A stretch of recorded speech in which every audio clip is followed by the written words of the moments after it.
Welcome to the last episode of ESML 2025 Recaps from Reality TV Warriors. My name is Michael Harmstone, and gracing us with his presence this week is the Canadian who I think has proven this season that he knows nothing, Logan Saunders.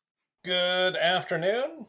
And the Bingo Bear birthday boy himself, the guy who has a bit of a reputation for taking all his anger out on the head, David Bindley. Good morning. Good morning, and let me be the first to say, given that it's still a day and a bit early, happy birthday. Thank you, slut. Happy birthday. No, moment's past now, Saunders. You gotta get in there first. And also, happy Groundhog Day to Daniel Peak. Hopefully, he's not stealing too much of Bindles' thunder for his birthday. Yeah, happy Groundhog Day, Dan. I did wish him a happy Groundhog Day yesterday because we were having a little chat about Vidum. Now remember, if the stripper dies in the cake, that's 6 more weeks of cake. Very true. And I also got a like from Papa Bear Jill DaCosta on the comment I posted on his baby picture where I said, "Congrats, Papa Bear, on your baby bear." Yeah, I think we should probably start with this. Papa Bear surprised us all on Sunday, well, his wife did, by announcing that they'd just had a daughter. I mean, to be fair, he didn't surprise his wife with the daughter.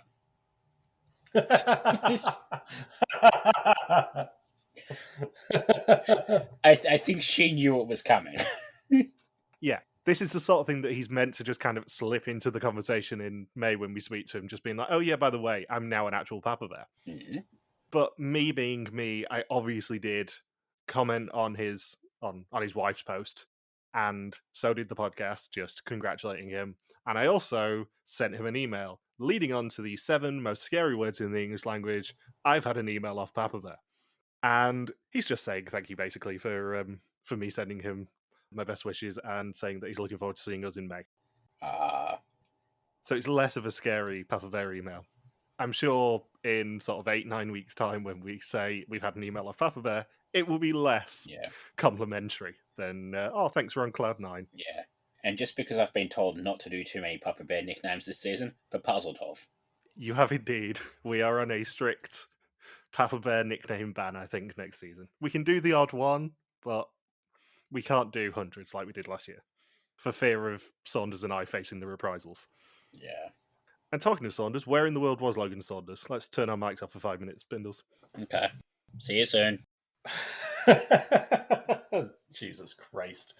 I was in New Orleans with a group of 7 other friends locally here in Vernon. We planned the trip for the past year, and we were there for Mardi Gras this past week. Left on Saturday, came back the following Saturday. It is a very you thing to do, to go, I'm going to go to New Orleans, and I'm going to go for Mardi Gras. You know, the most expensive time of the year, Hey, that's what they all wanted to do. Yeah, rather you than me. But yeah, we did 3 days of being there for the peak Mardi Gras celebration, and then Mardi Gras was over, and then the following 3 days we did a bunch of really cool tours and all. And then, yeah, that was it. See, that was only like 30 seconds. I could have gone into many more details about it, but I elected not to do so. I'm very impressed. That's all right. He's got the beads to remember it, fine. Yeah, we don't want to know how you caught the beads. He's Cybertruck. Oh, there were Cybertrucks involved in one of the parades on Monday. Those Cybertrucks were booed quite extensively. As they deserve. Yep. Also, I'm now on Blue Sky. Oh, good. Finally, I can actually tag you on things. I also love how we're continuing the tradition of the birthday photoshops, and Bindles isn't going to be able to see it on Twitter anymore because he's not on Twitter anymore. No, that's so rude of you. We're going to have to post it elsewhere for you. Just know that it's very entertaining anyway. Okay. It's a real fork in the road to decide between whether to be on Blue Sky or Twitter. Yeah. How did it not kick off that the 8th place team got sent home? I think Lewis posted about, like, how do people feel about the 8th place team going home? And then I responded, I don't know, but it's pretty funny. The thing is, I don't know how they didn't expect that sort of result when the detour was that lopsided. Like, one of them was, a very generic sort of dance routine, like the thing they do, 5-6 times a season that you've got to prepare for. The other one is singing opera in Cantonese. Like, pretty much anything else compared to singing Cantonese opera will be the faster option. Yeah. The only reason you would choose to do the Cantonese opera by choice is if you knew the other task was like a weird gross food challenge like Amazing Race really loves to do in China for some reason. But like they knew it was a dance. It's hilarious that the 8th place team went, but also, you know how calm and measured Amazing Race fans are generally, especially in the lead up to the next season, which is apparently all Big Brother teams. That's going to be calm and measured.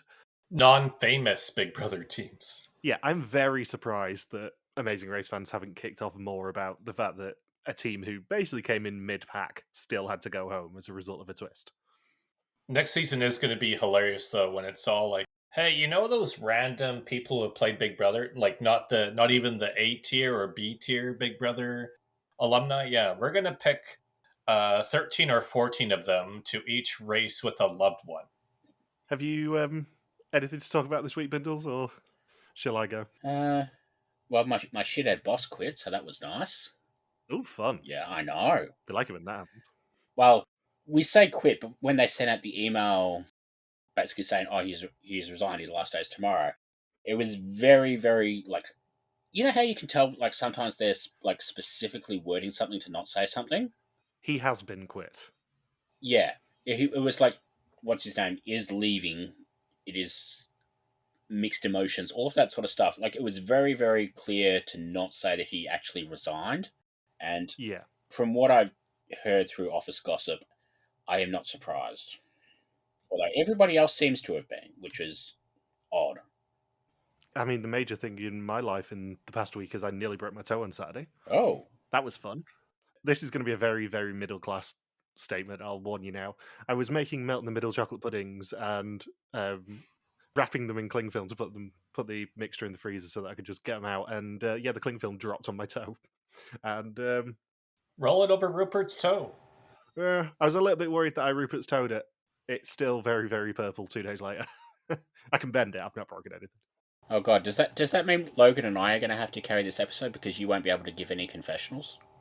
I mean, you do anyway, generally. I minimize myself in the edit, believe it or not. Oh, bullshit. Actually, reminds me of New Orleans that so on the very first day of the trip, one of my friends rolled her ankle and it was swollen right away. So she skipped out on almost everything we did for the next 6 days of the trip. I did that when I was in Toronto. I slipped off a curb. Did the curb say sorry? It did, yes. It was very apologetic. Okay. Also, I was watching, and we don't really talk about this show on this podcast too much. I was watching Married at First Sight a few days ago, and I want to play you a clip from it because it really reminded me of you guys. Okay. You can apologise. I'm here to the end. She ain't. She's gone. You backed a losing horse. She gone! I think we might be being pandered to by Married at First Sight because there was indeed, at the dinner party on Wednesday, a "she's gone," but in an Australian accent. She gone. And it reminded me of you guys. We're still here, though. Yeah. Sorry. She gone. Some slight housekeeping from last week as well. Holger was right. The maximum for this season was €49,000 plus whatever you give him for the ice. So I think we gave him 1,000, which makes it around 50k. I don't think you listened to last week's podcast, Saunders, because you probably would have commented on this, but we did try and guess what your suspicions would end up being. And I got it completely correct. Oh, I'm predictable. Awesome.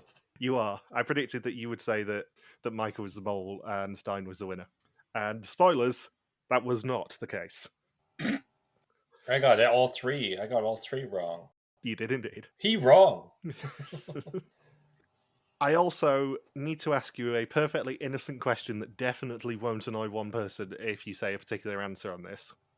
We talk a lot on First Suspicions about whether everyone gets the win or whether we should take it to the tiebreaker of who put the winner in the closest to second place as possible. Do you think we should introduce the tiebreaker this year? It's a non-leading question. Yes. Have you had group winners before? We have had group winners before, but you have always been an advocate of, no, there should only be one winner. We need to take it to a tiebreaker, Saunders. Yeah. Because you're right. Then it's just Amazing Race Australia all over again. Yeah. Yeah, take it to a tiebreaker. It's Amazing Race, it's not Amazing Montessori School. We'll just leave that hanging there, and anyone who knows that they may or may not be in a tiebreaker on First Suspicions can just think as to where they put Rose and whether they're actually going to win or not. Not mentioning any names. On a completely unrelated note, Fuzzy didn't get bingo last week. Oh, that's a shame. And in fact, we deliberately did not tell her that you weren't here, Saunders, so that she would still put squares about you in there. So therefore, no squares about me could be matched up for bingo. No. Correct, and I also correctly predicted that her middle square would be Belkia News, so we didn't do Belkia News last week. Mm. Do you want to do Belkia News? There's Belkia News? Other than Papa Bear? There is. There's been another very cryptic trailer that Evil's on its way to Thailand. Ooh. There was one released yesterday, I think it was, of the mole suitcase arriving in Bangkok, which presumably is going to be their first location then. Did the suitcases arrive from an abandoned airport? Not that we're aware of, no. It had the Belkia thumbprint on it. But we will be getting more news on Belkia, including presumably the cast, on Sunday as Café de Mall premieres. Hopefully those bags have air tags. And the final bit of sort of preamble is that Fuzzy has already started guessing banners this week. And I want to know, Saunders, given that you don't know what the banner is and Bindles does, do you want to take a guess at what the banner is this week? Probably something to do with Stijn. Oh, no. No, I made a promise earlier in the season what the banner would end up being, or who the banner would end up being in the finale if I got a good enough shot. Oh, of Pieter Jan? Sadly not. It's just Pieter Jan's Nepo baby. In the scene where Stein's talking about the Buddha Head challenge, there is a wonderfully ugly shot of Sam grimacing at one of the Buddha Heads that I have made the banner, because it really made me laugh. Excellent. The backup choice is on Fuzzy's shortlist, and bearing in mind we are recording this before Fuzzy has actually locked in a banner, so she might still get the ugly Sam picture. But the backup choice was Micah's shock at the reveal, and her looking genuinely hurt when Stijn revealed he was the mole, and how duped she'd been. Because that did also make me laugh. Not as much as Sam did, though. And Fuzzy is already going down a wild goose chase with that clue we gave her last week for historians. Oh, excellent. Yeah. But I think we should make it a little bit more fun. So I'm going to offer a Peter Samker's gamble for all of Belkia. So this season we had that one week where she decided to, when she got the banner right, she put it right in the middle square so she could cheat with that. Then another week she got bingo by basically putting all three of us suspecting Micah right in a line as well. And I've decided she's not allowed to do that anymore. Upon consultation with the Bingo Council, can I point out, this is not just a Bindles decision. Yeah. I did actually point this out first, that it was not in the spirit of the game to put the correct banner in the centre square. No. When it happens. This bingo bear is too evil, etc., etc. So what we're going to do is you can still go and do, whatever you want to make a line, but I think you're going to need some more help with this clue. So, if any point during Belkia, you can get a 3x3 square of all correct guesses. You don't have to get the bingo in the same week. You can just get a 3x3. I'll give you another clue that makes this one a little bit easier. If you don't, you're still up shit creek. Yeah, if you don't, then I'm going to get Gilles to call you a fucking idiot. Cannot promise I'll do that, but he probably would be up for it, given we know how Gilles is. And he'll be sleep deprived by that point. He'll have a, 2-month-old. Yeah. He'll be up for anything. Or just be like, fine, whatever. So now, Fuzzy, you've got to decide. Do you want bingo? Or do you want a clue? Do you want the money or the mob? Yeah. Clue or no clue? So previously, 9 allegedly famous people and 1 Nepo baby flew to Cambodia to be presented by a big surprise that the mole had not been chosen yet, and that their actions chose the mole for them. Over 17 days, they gained and lost a bunch of money until only 3 of them were left, Micah, Rose and Stijn, and now they have been dragged back to Amsterdam to discuss the entire season. Dragged? Like physically dragged? To come to discuss the season. Yeah, you see the grazes on Rose's knees. I just picture like Rick just bonking somebody over the head with like a plastic kid's baseball bat. Come on, you're gonna discuss this season. Bump, bump. There you go. I'm gonna drag you there. Which of the alumni did you spot, Saunders? Definitely Keys from last season. I think I spotted Dominican Republic's who was the mole that season? Claus? Yeah, I'm mainly asking you this to see if you can actually remember people's names because it's always entertaining. And I think that's about all that Splinter. I spotted Splinter as well. I caught about 10 or 11, which is a lot less than normal. Yeah, like pretty much all the Albania casts were there, I spotted. Yeah, I saw Case, Class, Splinter, Yura, Fons, Anik, Daniel, Anka, Mariah and Lakshmi from Czechia. I think maybe Tosca was there. And I think you said you saw Marline, but those were the only people I could pick out. Yes, the Splinter and Marline were sat together because they host Mole Talk. Yeah, that makes sense. So they were on a table just off to the side. Were the Trust Nobody people spotted as well? They were inside the tuktuk. I do love the commitment to Cambodian theming that the venue had, which seemed to be some hanging lantern lights and a random tuk-tuk, and that was it. Imagine how annoyed you'd be to get tickets inside at the Mole reunion and get stuck seated behind the tuk-tuk. Yeah. And I also love, they didn't say where it was once. They mentioned it online weeks ago when the tickets went up, but they didn't actually mention what the venue was. I can't remember the name of it, which is hilarious. Yeah. But they obviously did not pay to have the reunion held there. No. It was a much better reunion than normal. I think part of it was because they didn't have to spend 5 minutes bragging about, oh, we got this big place. We're in Vondel Park. Look at all these people. There are a lot of people. Yeah, and the fact that they'd already started the reveal segment 7 minutes in. That helped. So the pre-reveal suspicions were 45% for Stijn, 29% for Micah, and 26% for Rose. And we then flash back to day one. This year, the mole knows nothing. Rick goes through every eliminee, telling them they're not the mole. And did you also spot the hilarious thing about this segment? It's a blink and you'll miss it thing. No. So we see Rick telling Toon that he's not the mole, then Gabriel that he's not the mole, then Ray, etc., etc. But they're not in order. Not all in order. Oh. Because they show Nora being told she's not the mole before they show Sam being told he's not the mole. Huh.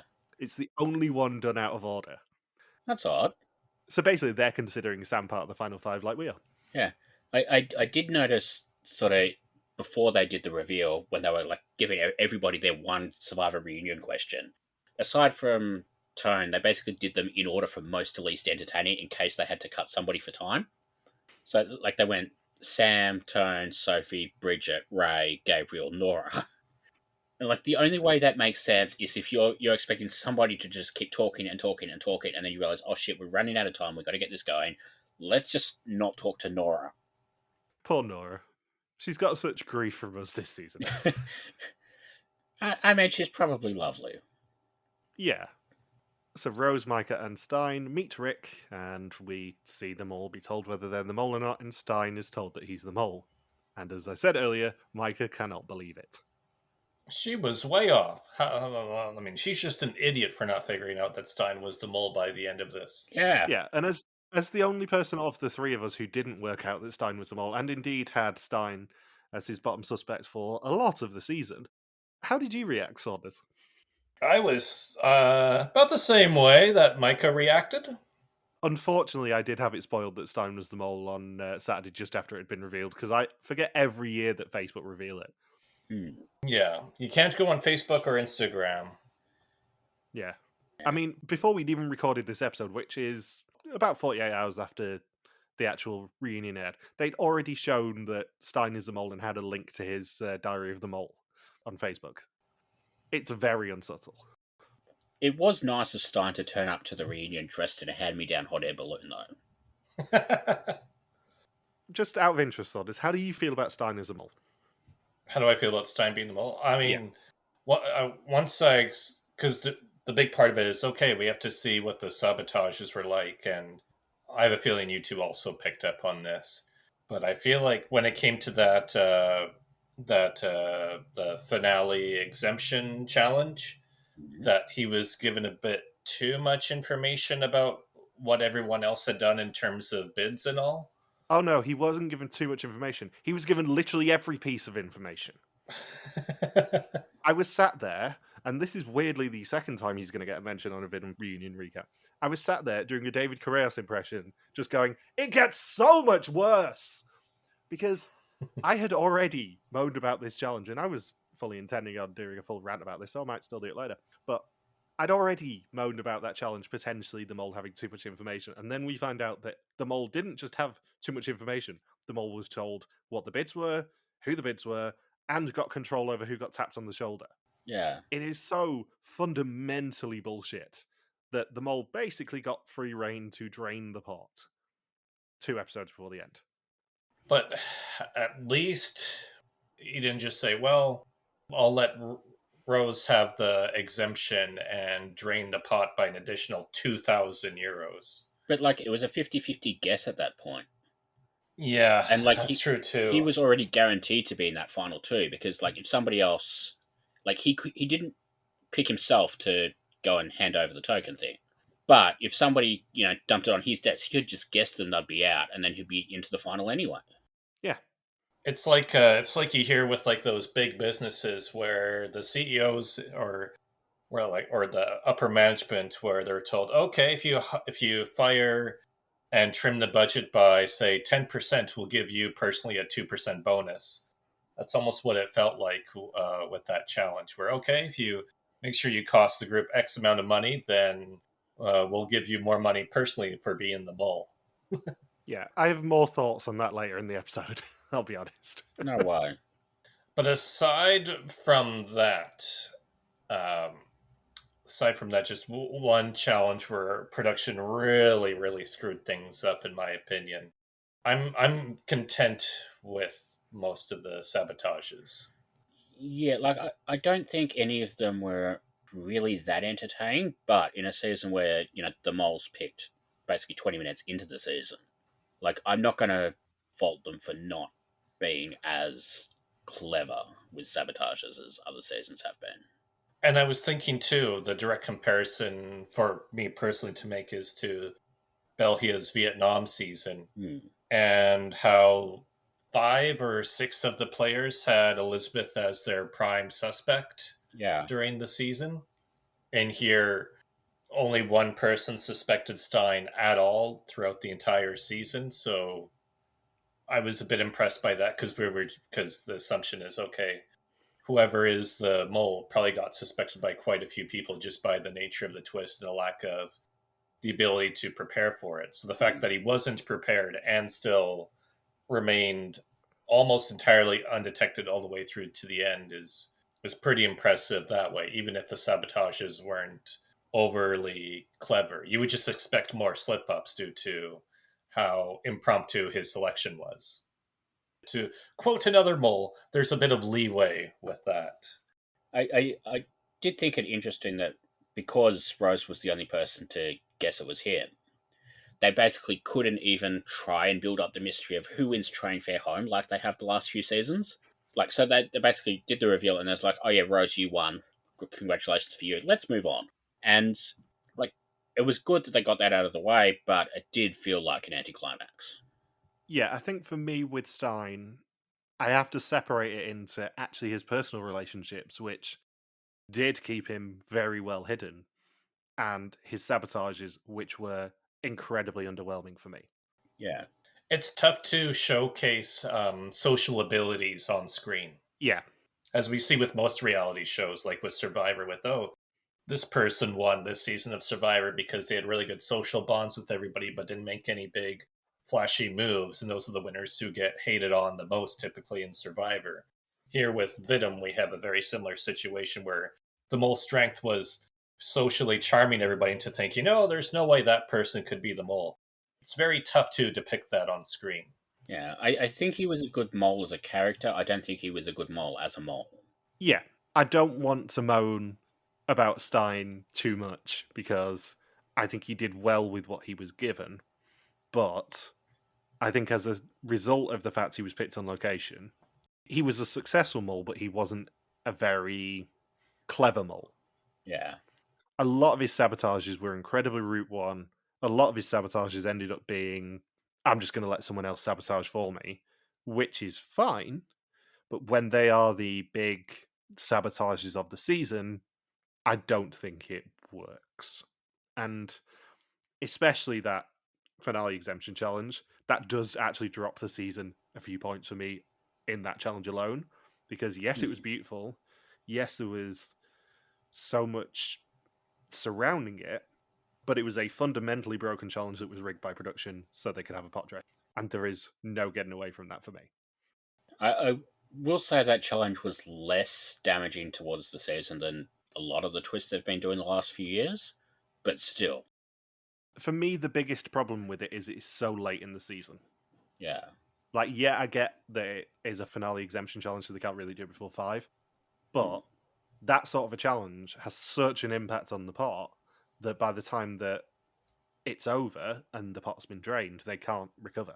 And it's you get the lowest pot in history kind of by default. Yeah. Kind of by virtue of the fact that the money has gone out of the pot so late.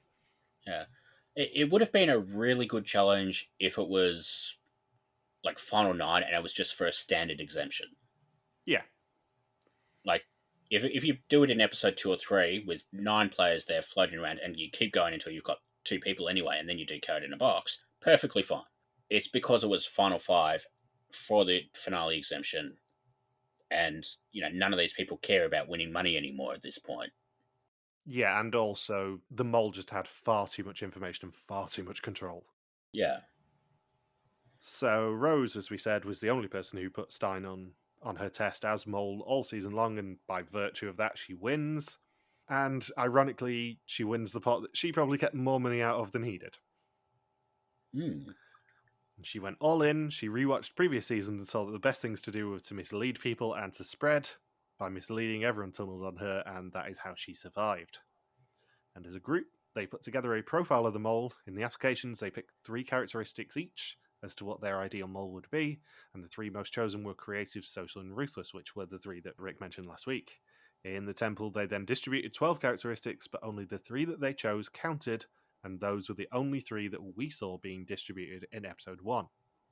First hidden hint that I have a little bit of a problem with is this one, because they weren't the only characteristics that we saw, they were the only characteristics that we saw distributed. So you can't really expect the audience to be face palming going, oh, how did I not see that? When we literally saw loads of the other characteristics, they'd just already been placed. You can't claim that as a clue, I'm sorry. That's my feelings on it. Yeah, no, I agree. And Micah and Stijn both got 6 of the characteristics each, so they were the ones who had the chance to be the mole. And then the tiebreaker ended up being who was not picked on the test in the 1-question test, and that was Stijn, because 2 people, Rose and Ray, picked Micah. I think it's interesting that we basically picked every step of that selection process, but we just didn't put it together in the right order. Yeah, I think the only thing that we missed was the top 3 characteristic thing. Yeah. Everything else we got pretty much spot on. And I know I hate moles being picked on location. I don't hate this method of the mole being picked on location because it's kind of fun. But the problem is that it then led to him being a little less prepared and needing to be briefed every single morning and all that sort of stuff. Yeah. I like the point he made about how production was freaking out over Toon figuring out the whole mole selection process, but then being relieved that Toon went home before he could reveal his theory to everybody else left in the season. Yeah, that would have only impacted if everyone had shared what they picked, and obviously there's a mole that's been picked, they're not going to share anything. But it's funny that other than the botched abandoned airport twist, that this was the big thing that they wanted to run for the entire season, that Toon almost ruined it on the very first day. Yeah. I do wonder whether they're going to end up doing a episode 1 non-elimination again next year. I'd like them to, because this is perfect pacing. That's one thing I will say for this season, is the pacing was brilliant. We had 2 episodes with everyone, and then someone went home every single episode. That's perfect. But I'm not sure how many times they can do a twist that means that they can get away with an episode 1 non-elimination. Unless they just run it as a double episode, which they might do. Or have 11 people. Yeah, Yeah, I mean, that was the advantage of Albania, is they had an execution every single episode because there were 11 people. But they could just do what they did this season and basically double length the first episode. Because the cliffhanger of episode 1 was the start of the party, it wasn't the mole being selected. So that's kind of the loophole they can use, I think. And interestingly, the graphics on the screen allegedly tell us how much he cost them from the pot each time in each challenge. No. It was basically how much at the maximum they didn't get in a challenge. Yeah. I'm not sure how much credit you can give Stijn for some of these sabotages. Not when you have Rose and Mike and Sophie as the rest of the final four. Yeah. For example, the very first challenge that he was with Sam, where they were in the 5 tuk-tuks, and he was strong-willed and backpacker, I think, with Sam. He could only impact 20% of the pot. And even then, it was Sam who first brought up, let's just try and get suspicion on ourselves by not actually earning any money here. Like, he didn't do anything. He didn't need to do anything, but I'm not sure you can give him that much credit for doing nothing. I like how it makes me think back to, I think it's on Wikipedia where they explain the contestants in the season go out of their way to look suspicious and sabotage as much as possible, that the mole rarely has to tilt the table alone. This is one of those seasons where that was definitely the case, where Stijn rarely had to tilt the table at all because everyone else was already doing the work for him. Yeah. And it puts the mole in a weird, in an interesting spot of, well, I could sabotage, but then the pot will be nothing by the end of the season. And what fun is that if at the end of the season everyone is playing for nothing in the pot? Like if Stijn sabotaged any more than he already did this season, for example, I don't know, give more hints to have Rose get that finale exemption and deduct 2,000 more euros from the pot, or go out of his way in other challenges to get more money out. We're looking at a final pot of 5,000 euros, which would just make a mockery of the show. Yeah, I think they must have reached the floor on what pots can be now. Yeah. Yeah, the floor was lava already. Surely they cannot drop below 8 grand. And they barely got to 8 grand. It could have easily been 7.5 by the end. At this point, we're basically, the entire season pot is about the maximum you could get from one challenge in something like the civilian seasons. Like, at what point, how much more can they drop what the winner gets at the end of the season to where... I mean, they already talked about in the show that none of those final four really even cared about the money that was up for grabs in the pot. No, I get that there are appearance fees, which obviously we don't get to take into account here, and that people are just playing with house money at that point. But it does slightly make a mockery of the show when Rose is earning 800 euros per episode. Imagine like the hardcore American mole fans watching this season of Vidum and it being their first Vidum season and thinking, what is this? Where's the budget for this show?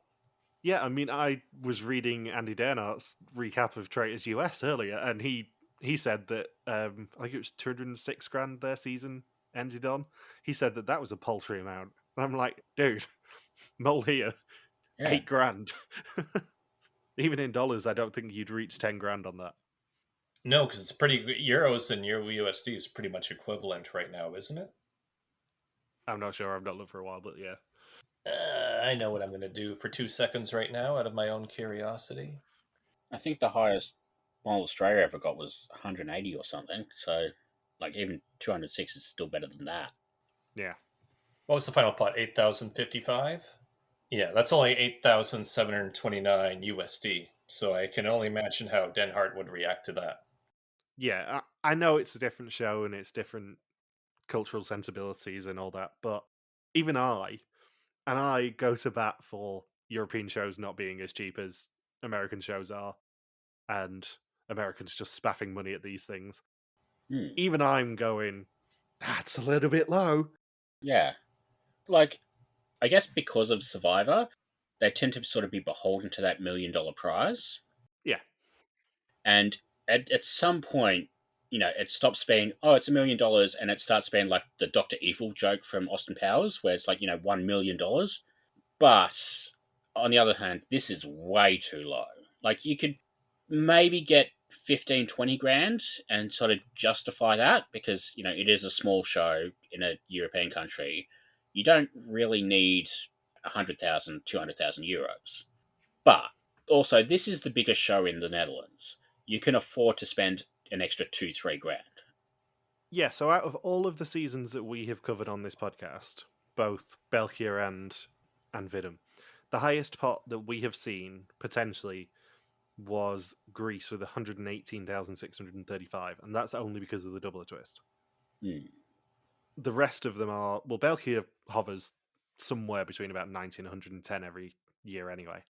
Vidum, with the exception of the ripping up the money challenge last year, it hasn't topped 100 grand since Colombia. Yeah. As a maximum. Colombia was 115,650. And this season was 50, wasn't it? 50 dead, we got it as, yeah. And the most in the past 2 or 3 years that we've covered on this podcast is 64,540 as a maximum, which was Albania. And what's the average that they earn? About anywhere between 20 to 35% of the money in a given season? Yeah, so it's 16 dead this year. Yeah, sort of hovering somewhere about 15-20%, looking at the stats. And this is what creates that incentive for the contestants to sabotage even more. If they're like, well, I'm not going to get anything more than 10 grand out of this anyway, why work so hard to not look suspicious during the season? I may as well accumulate as much suspicion onto myself if I'm not the mole, because I'm only going to win up to 10 grand anyway. Well, Sophie said it during the exemption for the finale challenge. I'm going to bid as much as I want because it's not my money till I win. Like, I know you're playing with house money, but there comes a point where it just appears a little bit cheap, and it's people basically playing a parlour game for pittance, but it doesn't show much respect to the show, I guess. Like, would you say it interferes with the integrity of the show by making the pot this small? Yeah, because if you think, I know we love talking about the price of a Passfrog and price of a rice telling on this podcast. If you make the price of a Passfrog like 200 euros, that's fine. That's perfect as long as it's a flat fee. But 200 euros in a celebrity season means less to them officially than 200 euros in a civilian season. Yeah. People don't think twice on a celebrity season at spending 200 euros for a Passfrog. Especially when their appearance fees, I assume, are higher than what the grand prize is for a season. I would assume so. I'd assume it's not a paltry amount. Yeah. I would assume Bridget did not do this show cheaply. No. On a civilian version of this show, if you say you have to spend 200 euros to get an advantage, I think people at least think twice. Maybe they still do it, but they still have in the back of their mind, shit, that's a day's wage or whatever.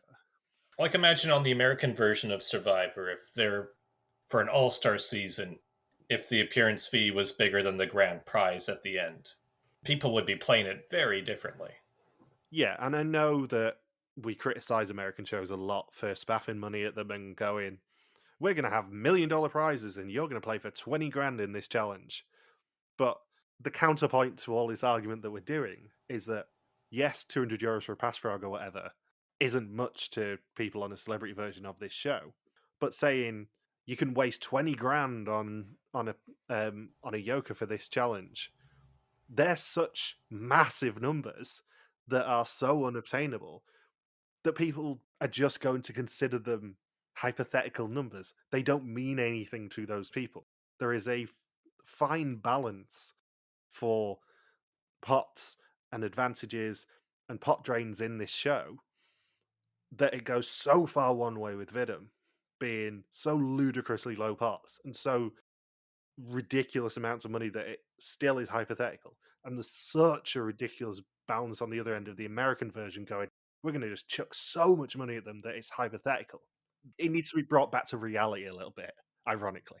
I'm looking at it now and just how often they set record lows for a pod on Vidum has become a very frequent theme over the past. Pretty much since Czechia, that's become a lot more frequent of, we've hit a new record low. I think it's every season since Renaissance has been the lowest ever. South Africa had 11,650 as the grand prize. Yeah, one of them bucked the trend. You're right. South Africa did. But yeah, we had Renaissance starting at 11,510, and then Czechia was 9,675, the first pot below 10 grand. Albania, because of the stupid twist that we'll get to in this episode, was 8,065. Then it went back up again in South Africa to 11,650, as you said. Back down again to 8,585, and now 8,055. That's bonkers. Like, as much as I don't want to go, this show's too cheap. This show is now too cheap. And to be clear, this is us being nice. If it hits 6,900, we will not be nice. No, this is a shot across the bow. That there is so much good in this season, and so much improvement from the previous regime in this season, and in Oman as well, which I loved, which Saunders hasn't seen, so I can't really get into too much. But this is a problem in Vidum now. This has been a problem for years, that they are using pot drains as an excuse to be cheap, and it's horse shit. And it irritates me, because pot drains themselves aren't necessarily a bad thing, especially if they come as a consequence for people. But the pot drain in this season is a bad one, because it's unavoidable. And they were gloating in this reunion about how the mole had complete control and nobody realised. But that's not a good thing, because it then just becomes a vessel for them being cheap. If you had randomly drawn who got the tap on the shoulder off Rick, and shown us the random draw, even in the episode, it might have taken out of the beautiful theming and all that, but show us the random draw, or even just show us the random draw in the reunion if you need to. But the fact that Stijn sneakily got a tap on the shoulder off Rick every round and went, who do you want it to be? That is bullshit. That is not something that should be happening on this show, because the mole fundamentally should be acting as a player in every scenario. A player with maybe a little more information, but a player first and foremost. And I can kind of overlook stuff like him being given every word in the karaoke challenge, because that's the sort of thing that they do, or him being given all the codes in the Haunted Hotel challenge. What I cannot overlook is him being given complete control of a challenge where he can just drain the pot. There is no way to stop it. If there was a way to stop it, that would be fine. I would have less of a problem with this challenge. But there is no way to stop it, and it is just a way for production to be cheap. That's your rant. It would have been funnier if Rose had gotten that final exemption, then we would be sitting here talking about a €6,000 pot right now. They would have had to increase the amounts, or find a way to give them a guaranteed amount of money. Yeah, for each time you stepped on the floor in the supermarket, we're only going to deduct €10 from the pot. For every circle you get, you win €500. Yeah. I know we've kind of danced around this in previous episodes, and I might have actively said this, but I know for a fact that in UK shows, there is an ideal amount of money that they sort of want people to get around in each game show. So for British daytime TV shows, it's about $5,000 an episode on average, so you can have a big win on the chase of $25,000 once a week or whatever. There will be a threshold amount that they want them to get to on a show like Vidum. Maybe it's $8,000. But if they had taken $7,000 out of the pot, production would have had to scramble and go, yeah, we need to find a way to give them money, because we are not achieving what we're aiming for here. No. And it will appear too cheap. And let me be clear, $8,000 is still too cheap. But they would have still had to find a way to get them to $8,000, I think. Yeah. At some point, it gets so cheap that, like, you're starting to make it harder to justify people going on the show in the first place. And I think we are past that point now. Like, the only reason we're still getting people of the level of Bridget and Sam and that is because it's the biggest show in the country. Like, if this was a show sort of on the level of Traitors where, you know, people watch it, but it's not really like a cultural phenomenon, I don't think we'd get anywhere near the caliber of celebrity that we do on this show. No. It's becoming a problem. And I think, like we discussed at the start of the season, whether they need to maybe rest Laser Game for a bit, I think they need to rest pot drains. Yes. Because pot drains end up basically being a cheat code for the mole of going, well, I don't actually need to do much sabotage for the rest of the season because I know the pot drain's coming. If there is not the threat of a pot drain, the mole has to actively sabotage a lot more. Yeah. And that then leads to fun stuff in the reunion. Because, let's be clear, there's not a lot to discuss about what Stijn did in this reunion, really. What he did personally, at least. He did a couple of pretty good things. Most of them we caught, though. But most of his quote-unquote sabotages that we saw in the show ended up being other people's actions that he'd co-opted. Yeah. Like, the best sabotage we get this season, by a long distance, is putting his fingerprints on that dragon that Bridget picked up. Yeah. Which, can I point out, did actually guess. Yeah, like, we called that at the time. Like, I think probably the most surprising part of that was him having to wash the paint off his hands before the karaoke challenge. Yeah, that was very entertaining, to be fair. But yeah, like a lot of the sabotages this season, pretty much all of the other ones, were basically, oh, I wasted time, or I lied in a challenge where the goal of the challenge was to lie, or, you know, I conveniently did something bad on purpose in a challenge that was basically unwinnable anyway. Like, this was not a good mole. No. As a character, he was great. He stayed under the radar. No one really suspected him. Everyone trusted him. But I don't think I blame Stijn that much for him not being a good mole. I blame the production surroundings. And there's so much to like in this season. They got Cambodia. Cambodia was an active part of this show, which hasn't happened for years in Vidum. But as a result of them having to pick the mole on location, they made the active choice to brief him constantly every day, or as we found during a test at one point. And that hampered him. Because, yes, maybe they were worried that he was going to do a Philippe and sleep talk or whatever and reveal that he was the mole.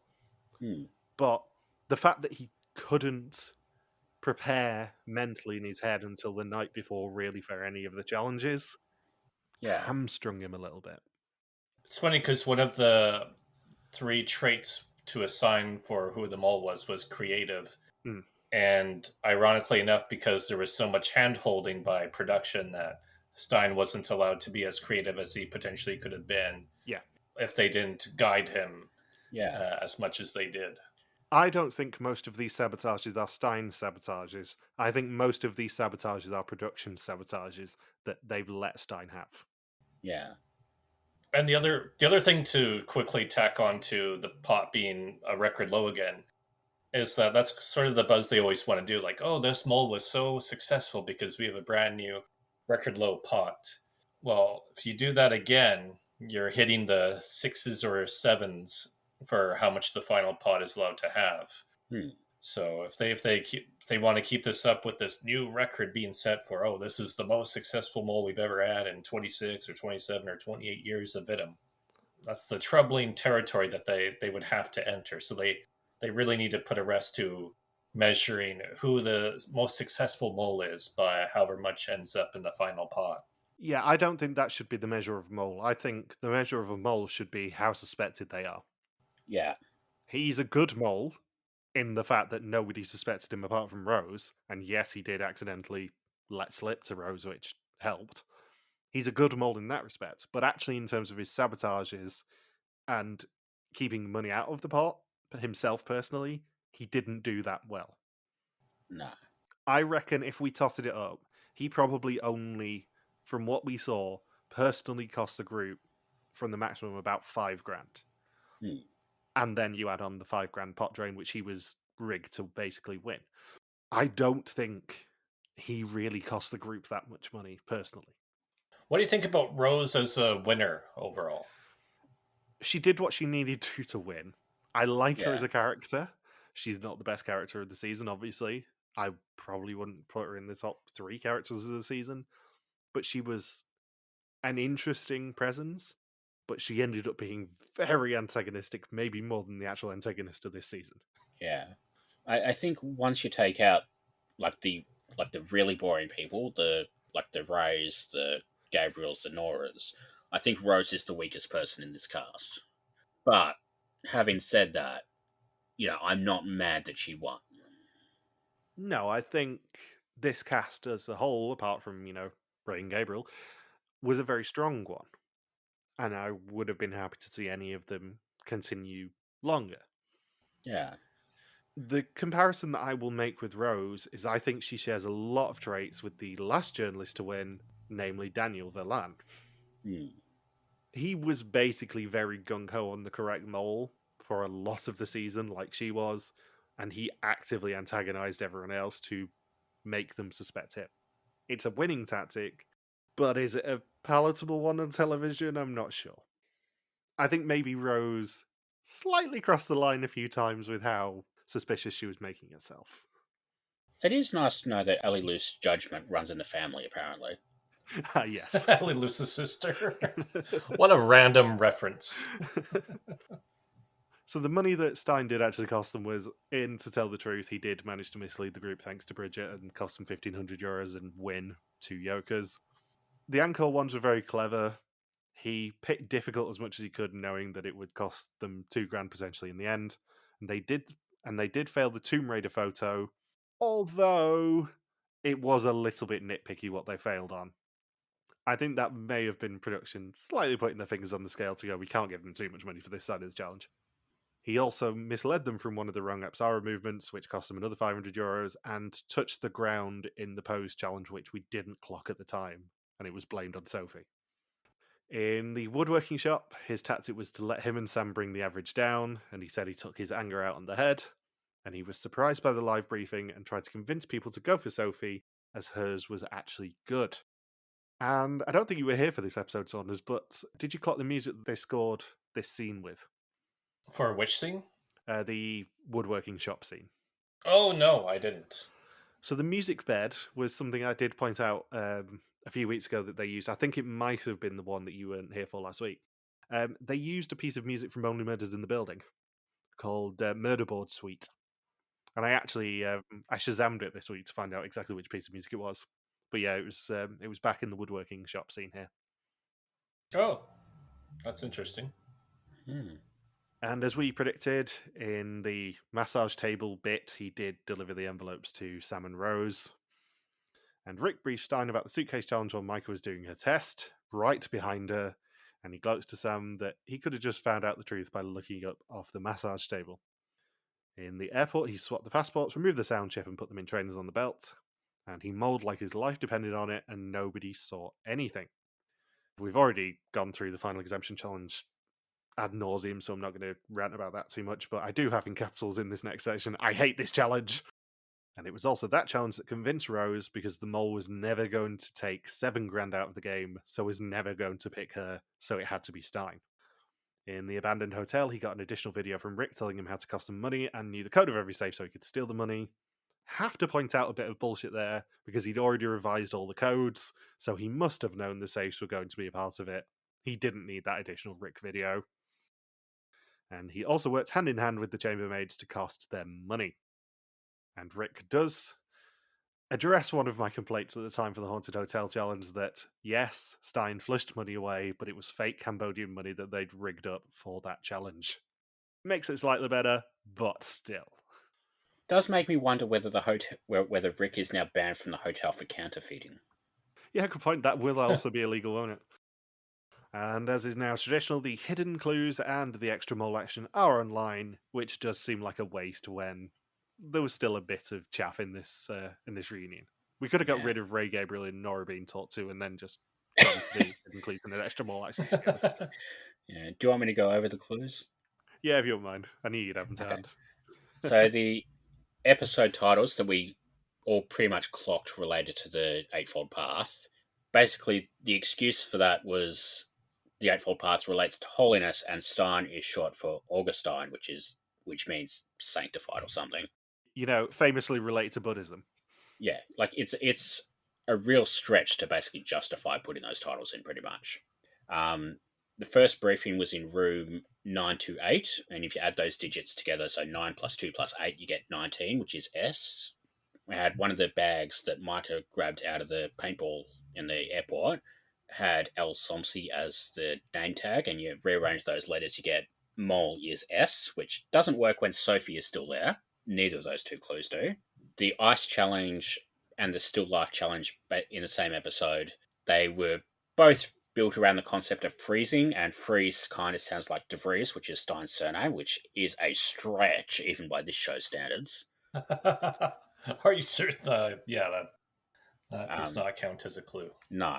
So, Angkor Wat, the little comedy bit outside the theatre where one of the drivers basically goes, "Oh, I hear the mole's doing very well." It turns out that was Stein's driver, and that's because the entire time they were driving to the thing, Stijn did one of those sort of gloaty, "Oh, I'm the mole and I'm having so much fun" sort of, bits to the camera where like they expect nobody else to be hearing it. So basically, because he was doing that, they showed Stein's driver, giving the message. The paparazzi challenge at Angkor Wat, when Rick gave the instructions, sort of follow the hints and you'll find what you're looking for, that's because players were looking for a photographer both in that challenge and as the mole. The restaurant challenge, the portrait numbers that we kind of clocked were a clue at the time. Turns out all 4 of the numbers were a clue. 1991 and 1987. If you add the digits of those ones together, you get 20, as in question 20, who was the mole, and 25, the season number. 1984, if you add 19 and 84, you get 103, and that's the same, rotate the numbers to spell mole clue that they used in Germany in like that bunker game with Leonard. And then 1998, which was the last poster, was the year Stijn was born. I think we kind of clocked 1998 being Stein's birth year. Yeah. I remember we definitely clocked 25. I think they might have even mentioned 1998 in the episode.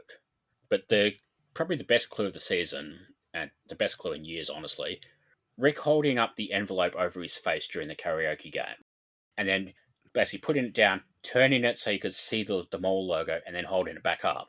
I don't know how none of the players noticed that, but apparently that was a clue because he held the mole logo up while the mole was sinning, or sinning in quotation marks.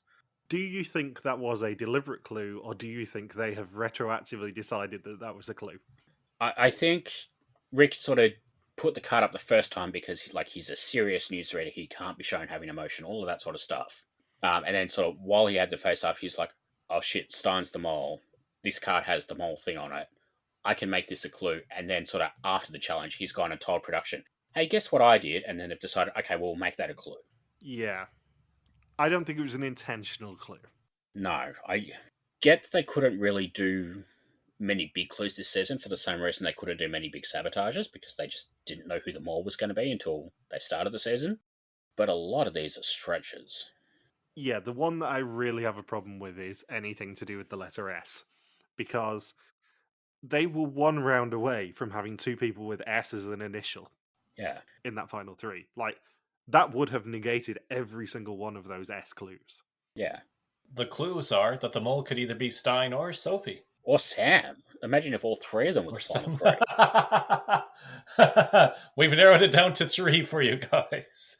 That's the thing. They made such a big thing of hiding clues to do with the letter S in this season. But, like, there were 3 people with the letter S, 2 of whom made Final 4. Yeah. You can kind of get away with it with the final 3, but only just. What they probably should have done this season is the thing I think people have been wanting them to do for a couple of years now. And basically have a clue for that's explicitly for every single player except for the mole. So basically just plan 1 clue for Sam, 1 clue for Sophie, 1 clue for Rose, 1 clue for Stijn, and just take the mole's clue out, or just not show that clue. So, you've still got, 9 clues that basically it's like, okay, this person, we've got a clue that's telling you they're the mole, but they're not the mole. And then you just do that 9 times, and then you're left, basically, process of elimination with the actual mole. Basically what we did with Historians last year. Yeah, I think that's probably what they probably should have done this season. But it's too late now. So, final thoughts on the season before I do all the admin? It's definitely better than the last few. I think this is probably the best one since China. Yeah. But there's room for improvement, and a lot of it's to do with, no pot drains and that sort of stuff. But having them, really use Oman as a character, really use Cambodia as a character, I'm kind of wondering where they go next. Because I feel like it's probably time for South America again. Because I think it's been, 20 years, because I think Argentina's the only one they've actually done in South America. Colombia. It's Colombia, of course. I feel like next season I would not be surprised if it's somewhere like Chile or Bolivia or, somewhere like that. Because, I think it's too soon to do Europe again. And they don't usually like doing Europe anyway, but... Plus the next one's Europe anyway. Yeah. Portugal, of course. So I think Europe's out. I think Africa is probably too expensive for them with security and all of that sort of stuff. They won't really do Australia or New Zealand because, again, too expensive. And they just did Mexico last year. So I think it's basically South America or Asia again next year. Yeah. And I would question whether they can find somewhere in Asia that feels sufficiently different from Cambodia and Oman to really justify going there so soon. The only place I could really think of would be India, which would be a great location for a season, but I don't think they would do that. No, I would worry about the female cast, being honest. That's why Amazing Race never goes there anymore. Yeah, I think if they could make India work, they would have done it already by now. Yeah. Oh, absolutely. I can imagine Papa Bear doing a teaser in front of the Taj Mahal, for example. Yeah. But I think it would just be too difficult. Oh god, just like the hat promos that Belgie does, and they're just wearing turbans. All I want to see is Belgia's take on a challenge set during Holi. That's all I want. I want a paintball challenge that is Holi themed. I'm sorry. It would be amazing. Just swap the paintball guns for super soakers. That's all you need to do. It would be perfect. I think this season is definitely a step in the right direction. And I know that this episode has been very nitpicky and very negative about certain production decisions. But we're nitpicky because we care and because we can see the promise in this new production team and in the trajectory that this show's going on. But the problem is a lot of the issues are falling back into old habits. Stuff like the pot drains, stuff like the slightly lazier clues. I can see the Belkia influence in there in some of these things and in the cinematography and in the making sure that Cambodia is an actual part of this season and it feels like you couldn't have done this season anywhere else, which they've massively succeeded with. It's certain bits that they fell short on again. Yeah. And I did really like the closing montage set to Sweet Little Lies, or Tell Me Lies. I did really like that they did that, because that's the sort of thing that I love about Belgium. But the problem is the things they didn't fix are the things that were most important that they needed to fix. Yeah, I think if you exclude, episode 6 and 7 that we viewed as the only two weaker episodes of the season? Yeah. Or the two outright weakest. Otherwise, for the most part, this was just a fun season. If you ignore the whole exemption pot drain challenge, very few twists in the game too, where it felt a bit more pure and where it was a lot more character driven. You had fun challenges. It wasn't necessarily mole style challenges that you would expect, but they were just fun. It was a fun viewing week to week, most episodes, which is great. Where it almost feels like a breath of fresh air after quite a few disappointing seasons over the past few years. So I think overall, I think it's a net positive for the season, but still a couple issues of, if this were some of the other franchises, we wouldn't see these mistakes still happening. Yeah.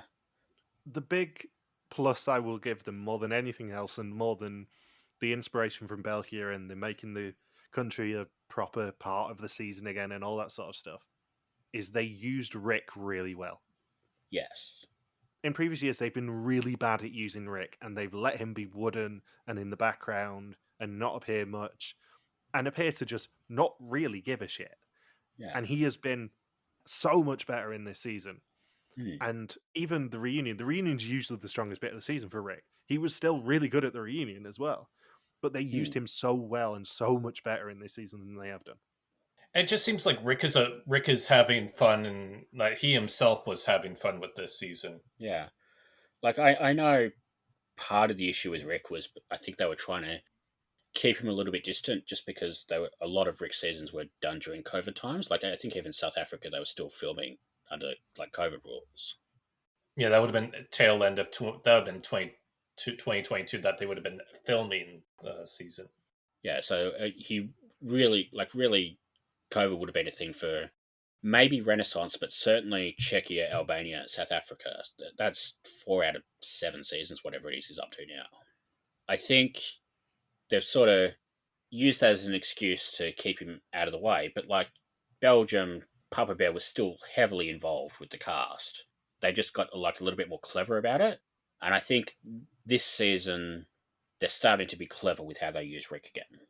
Yeah, I think it also probably helped a little bit that they had the experience of working with Healer. Yeah. And because they came in and made Oman the first season under the new regime, and they could actually be a bit more playful and try stuff out. And I think Healer was much more receptive to trying things out than Rick is. Stuff like her driving the car, the getaway car, and all that sort of stuff. Because they had that experience, they had that little bit more confidence to go to Rick. We know what you've done in previous years. Are you comfortable with being a bit more involved? Would you like to try being a bit more involved? And I think the season was vastly better as a result of that. Yeah. I mean, like, whatever we think about Rick, I think he's generally up for things. Yeah. I don't think under the previous regime he was really asked those questions, is what I'm getting at. I think he was probably told, you just need to stand there, do your lines, hit your marks, do your straight-faced newsread a bit. Whereas I think because they were so playful in Oman with a lot of Healer's stuff, and she was a lot more intrinsically weaved with the show, and I think maybe there was a bit of behind-the-scenes stuff of her doing translations for them and stuff, because obviously she was born in Afghanistan, I think. So she'll have been able to communicate with the locals if they weren't. Because she was so much better weaved into the production, I think that probably opened their mind a little bit to maybe asking Rick whether he was open to being a bit more playful and being a bit more part of the show. Yeah, I wonder if maybe like the first couple of Rick seasons they were trying to not make him like Art. Because like Art was everywhere those first few seasons. And I think maybe when Rick took over, they probably wanted to try and differentiate him a little bit. But then, between Colombia, where he couldn't really do much because they were trying to make him different, and then China, where basically because they were in China, it was a little bit hard to do anything really interesting. And then the COVID seasons. I think it's only really last year and this year that Rick's really had a chance. Before this season, if you asked me like what I thought of Rick, I'd be like, well, he should probably do this season and then just go. Now I'm like, yes, Healer would be better, but I'm not mad that Rick is hosting. Yeah, I like Rick as a host a lot more than I did 12 months ago. Yeah. Anything else you want to say, Saunders, before I launch into admin? No, just I thought this was an overall fun season, and with the twist of picking the mole on location, it was fun to compare and contrast it with Elizabeth and Belgia, with how it played out this time, and just how two very different approaches to how each of those moles got treated. Where one was coming up with clever sabotages and not having their hand held as much, but also being much more heavily suspected and much more obvious as a mole overall, both to the contestants and to the audience. And here you have a mole who was rarely suspected, but was essentially having the sabotages set up for them, or being able to just very easily tack onto somebody else's sabotages. So it was interesting to see the experience play out in a very different way for a season-long twist that we've seen played out before. Yeah, I think the biggest example of this that I can give, comparing it to the terrible finale exemption challenge, is the boat challenge with Elizabeth. She was briefed on the beach as to what the challenge was, and Gilles basically said to her, where do you want to be? Whereas Stijn was told, this is the information you're being given, you get complete control, have fun. She was given a lot more free reign to do what she wanted and do what she thought was best for her game. whereas Stijn had his hand held a little bit. And I'm not sure that was Stein's fault, but it just shows the contrast in attitudes, I guess, between the two shows. The trust level. Yeah. Or the protection level of, what happens if everyone figures out it's Stijn because he wasn't properly briefed by episode 1, 2, or 3. It's going to ruin the whole rest of the season if everyone's instantly onto him. Yeah. Meanwhile, with Elizabeth, Papa Bear was like, well, yeah, about half the cast is onto her as the mole, but we've still got a season out of it. There's still enough doubt for the audience. I think in some ways, actually, the mole being heavily suspected works in their favour, because that then allows them to have a little more fun and troll a bit and mislead them a lot more than if they're worried about being caught. If you take away the level of worry that they have of, oh shit, I might get caught, actually it frees up moles a lot more. Yeah. I think if you've got people suspecting you, you can sort of lean into the, I'm just pretending to be the mole to get suspicion sort of thing, where if you've got nobody suspecting you, then you kind of end up in the position, with Stijn or with a lot of the US moles, where it's like, yeah, I'm doing things, but I don't want to get caught. And I think you're probably better off having a mole that at least a couple of people suspect. I'm going to give Saunders the choice of what I talk about next, because we've got 2 more options to talk about. The 2 more things we need to talk about. Do you want me to gloat about the pool yet, or do you want to go at first suspicions first? Go ahead, gloat about the pool. Let's get that out of the way. Let's do this. Rip off the Band-Aid. Yeah! For the 3rd season on the bounce, with a little bit of thanks to Logan Saunders forcing a switch to snatch second from the jaws of victory, I reigned supreme on the pool, and for added humiliation, Rose also won, so I got the top 2 again for the 2nd time in 3 years. I have been there, I have stolen accidentally and snatched loss from the jaws of a 2nd place. So, I feel your pain, Saunders, but haha, sucks to be you. To be fair, you were playing on easy mode by having Michelle involved. Good point. It's going to be on hard mode for Valkyria when you join the pool with last draft, can I remind you? Yeah. On first suspicions, we will start with humiliating people even further, as Jack Pitts, I know you don't want me to talk about your suspicion of Stijn, in 10th place. And Molly also had him in 9th, I will point that one out, as did Alan. And that's just it. So it's just Molly and Alan who had him in 9th. Bottom 3 on first suspicions, unfortunately. On the other end of the scale, 4 people, Walter, Julian, Reed, and Fuzzy, all had Stijn as their first suspect. But, as per the rules that we discussed at the start of this episode, we're going to implement a tiebreaker of who had Rose in 2nd, and that was Reed. So, Reed, congratulations. You are the only person who's won first suspicions, and I'll be perfectly honest, we're only implementing this rule to stop Fuzzy winning 2 things.